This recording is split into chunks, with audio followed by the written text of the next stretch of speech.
Hello everyone, সবাই কেমন আছো? আশা করি ভালো আছো। আমিও তোমাদের ভালোবাসাতে অনেকটা ভালো আছি।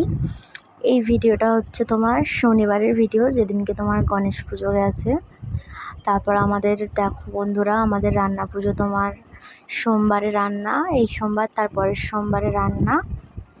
তার জন্য দেখো আমি ঘর ধরে একটু গোছাগুছি করছি, বালিশের ওয়ারগুলো কাচবো বলে সব বিছানা তুললে আমি লন্ডভন্ড করে আর কি গোছাগুছি করছি। দেখো তোমরা দেখতে থাকো, সঙ্গে থাকো। ভিডিওটা যদি ভালো লাগে একটা লাইক কমেন্ট শেয়ার করতে ভুলবে না কিন্তু। আর এরকম যদি তোমরা ভিডিও দেখতে চাও, আমি জানি তোমরা দেখতে চাও না এরকম ভিডিও, লং ভিডিও, কিন্তু কি করা যাবে বলো, ভিডিওতে একটা করে লং ছাড়তে হবে, কারণ নাইলে আমরা ওয়াচ টাইমটা কমপ্লিট করতে পারবো না লং ভিডিও না দিলে। যাই হোক, দেখো আমি এবার সব বিছানার সবগুলো চাদর ফাদর তুলে নেবো, বালিশ ফালিশ তুলে নিয়ে আমি ভালো করে বিছানাটাকে ঝেড়ে পরিষ্কার করে নেব। আর আজকে সেদিনকে না প্রচণ্ড গরমও পড়েছিল। এটা আমি ব্লগটা আর কি এখন এডিট করতে বসেছি। এটা তোমার আজকে তোমার মঙ্গলবার, আর এটা সোমবারের ভিডিওটা। আমি এতদিন এডিট করতে পারিনি সময়ের অভাবে। আজকে ভাবলাম আজকে এডিট করে তোমাদের সাথে শেয়ার করি, কারণ এই কিছুদিন যাবতীয় শরীরটা খারাপ ছিল বলে, যার জন্য ভিডিওটাই পড়েই ছিল, এডিট করা হয়নি, আর ভিডিও দেওয়াও হচ্ছে না, লং ভিডিও টাইমও পাচ্ছিলাম না। আমি ভাবলাম চলো ভিডিওটা তোমাদের সাথে একটু শেয়ার করে দিই। তারপর দেখো ভালো করে গুছিয়ে নেবো। আর না, অনেক আজকে কাজ ছিল জানো তো বন্ধুরা, পুরো তো আমি ঘেমে নিয়ে গেছিলাম। যাই হোক, তোমাদের কার কার রান্না পুজো আছে, কাদের আমাকে অবশ্যই কমেন্টে জানাতে ভুলবে না কিন্তু। আমাদের বুড়ো রান্না আমার শ্বশুরবাড়ি আর কি, আর আমার মায়েদের ইচ্ছা রান্না হয়ে গেছে বাপের বাড়ির, আর আমাদের শ্বশুরবাড়ি হচ্ছে বুড়ো রান্না। তোমাদের কার বুড়ো রান্না আছে, ইচ্ছা রান্না আছে, অবশ্যই কমেন্টে কিন্তু জানাতে ভুলবে না বন্ধুরা। তারপর দেখো পরিপাটি করে আমি এবার বিছানাটাকে ভালো করে সুন্দর করে ঝেড়ে এবার চাদরটা আমি বিছিয়ে নেবো। চাদরটা বিছিয়ে নিয়ে তারপর আমি ওইদিকের অনেক কাজ আছে, আজকে প্রচণ্ড কাজ ছিল জানো তো বন্ধুরা, প্রচণ্ড। কারণ সব শোকেসেরগুলো নেবে ঘাঁটিয়ে গুছিয়েছি, কারণ শোকেসটা পুরো লন্ডভন্ড হয়েছিল। এবার দেখো আমাদের প্রতিদিনই ঘরটার গোছানো হয়। এবার কি বলো তো, ওগুলো এই যে খাটের তলা পরিষ্কার, সেটা ডেলি হয়। এবার টুকিটাকি যেগুলো থাকে, যেগুলো করা হয় না, সেগুলো ধরো এই আমাদের রান্না পুজোর সময়তেই সব পরিষ্কার করা হয়। এবার আমার ঘরে সেরকম নোংরা পড়ে না আর কি, আমার খাটের তলা সবসময় পরিষ্কার থাকে। আমার মা যে বিয়েতে দান বাসনগুলো দিয়েছিল, সেগুলি আমার খাটের তলায় আছে। আর আমার খাটের তলায় কোনো কিছু নেই, আমার বিয়ের সব জিনিসপত্রগুলো আমাদের একটা জায়গায় তোলা আছে। এবার বিছানার চাদরটা আমি ভালো করে তুলে নেবো। খাটের তলাতে কী বলো তো বন্ধুরা, বেশি কিছু রাখলে না প্রচণ্ড ধুলো পড়ে, যার জন্য খাটের তলায় সেরকম কিছু আমি রাখি না। আর আমার খাটের তলাটা না প্রচণ্ড মানে নিচু, আমি ঢুকতে আমার প্রচণ্ড অসুবিধা হয়, যার জন্য আমি যা হোক করে কষ্ট করে ঢুকি। এত কষ্ট হয় যে কি বলবো তোমাদেরকে। দেখো ভালো করে আমি বিছানাটার চাদরটা ভালো করে পেতে নেবো। আমার শ্বশুর জানো তো বন্ধুরা, আমার শ্বশুর ভালো বিছানার চাদর বিছিয়ে দেয়, এবং পরিপাটি করে একদম টানভাবে। আমি হয়তো অতটা পারি না, যেটুকু পারি সেটুকু তোমাদের সাথে শেয়ার করি। তারপর দেখো ওইদিকে জানলাটা আমি খুলে দিয়েছি, জানলাটা খুললে ভালো হয়। আমাদের ঘরটা এখনও রং করা হয়নি, পট্টি করা আছে, বুঝতে পারছো, সব সাদা সাদা হয়ে আছে। কিছুদিন পরে রং হবে, রংটা হলে আরও সুন্দর ভিউটা লাগবে ঘরের যখন ভিডিও করব।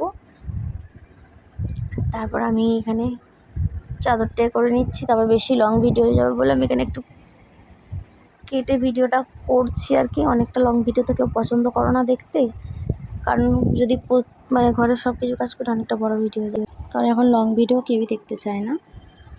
আমি যদি সব কাজ করতে করতে ভিডিওটা করি, সম্পূর্ণ অনেক বড় ভিডিও হয়ে যাবে, যার জন্য আমি একটু একটু করে ভিডিও তুলেছি, সেটাকে আমি জুড়েছি। এবার বিছানাটাকে ভালো করে ছেড়ে নেবো। দেখো তোমাদের সাথে কথা বলতে বলতে আমার ঘন্টু উঠে পড়েছে, আমার মেয়ে আর কি। এবার বিছানাটাকে ভালো করে ঝেড়ে নিয়ে এবার টান করে নেবো। তাও দেখো এদিকে কুচকে আছে চাদরটা।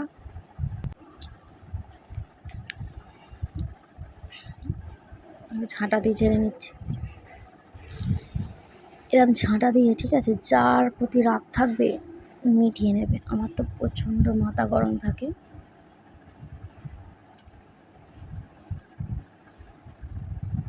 এবার আমি আমার মেয়ের অল ক্লথটা বিছিয়ে নেবো।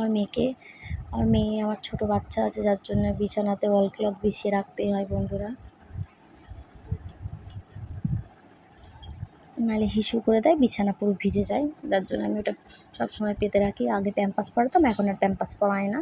যাই হোক,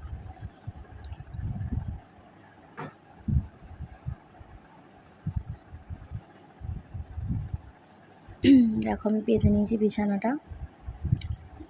একটা কথা কি বলো তো বন্ধুরা, মানুষ যখন অপমান করে, মানুষ ভেবে দেখে না যে তাকে অপমান করছে, এক সময় আমাকেও কেউ অপমান করবে। তাই কাউকে অপমান করার থেকে না করাটাই ভালো। আমি ওর বালিশের ওয়ারগুলো পরিয়ে নেব।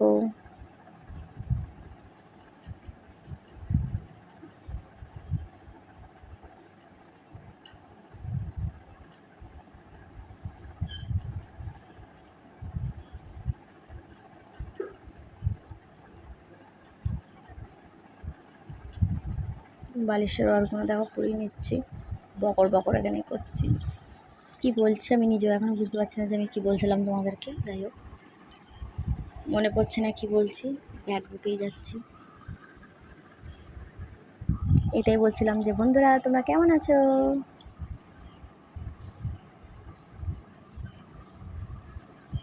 তারপর দেখো এখানে আমার সব ওলট পালট করা আছে ঘরদোর। এই যে বালিশ ফালিশ সব লন্ডভন্ড হয়ে আছে। এবার দেখো আমি সব শোকেসেরগুলো নামিয়েছি। এই যে দেখতে পাচ্ছ শোকেসের সব কিছু নামানো লন্ডভন্ড। এবার সেগুলো আমি গোছাবো, পরিপাটি করব। সেদিনকার কিন্তু ওয়েদারটা দারুণ ছিল বন্ধুরা, মেঘলা মেঘলা ওয়েদার, আবার বৃষ্টিও হয়েছিল। ঠান্ডা ঠান্ডা, বেশ ভালোই লাগছিলো কাজ করতে, কিন্তু ঘেমে যাচ্ছিলাম, ঘাম প্রচুর দিচ্ছিল। তারপর দেখো আমার এখানে গোছানো কমপ্লিট। এই যে শোকেসে সব কিছু গোছানো হয়ে গেছে, পরিষ্কার করে তত্তরে হয়ে গেছে, দেখতে পাচ্ছ তোমরা। এবার দেখো গণেশ পুজোর জন্য স্নান করে, তখন 4টে বাজে প্রায়, বারণ ঠাকুর এসেছিলো। দেখো পুজোর জন্যে ওখানে চলে গেছিলাম। দেখো গণেশ ঠাকুরটাকে কি সুন্দর করে সাজিয়েছে, কত রকম মিষ্টি দিয়েছে এখানে, প্রদীপ। ওই প্রদীপেই না জানতো বন্ধুরা আমার অনেকটা হাত পুড়ে গেছে। তো দেখো ভিডিওটা যদি ভালো লাগে একটা লাইক কমেন্ট শেয়ার করতে ভুলবে না।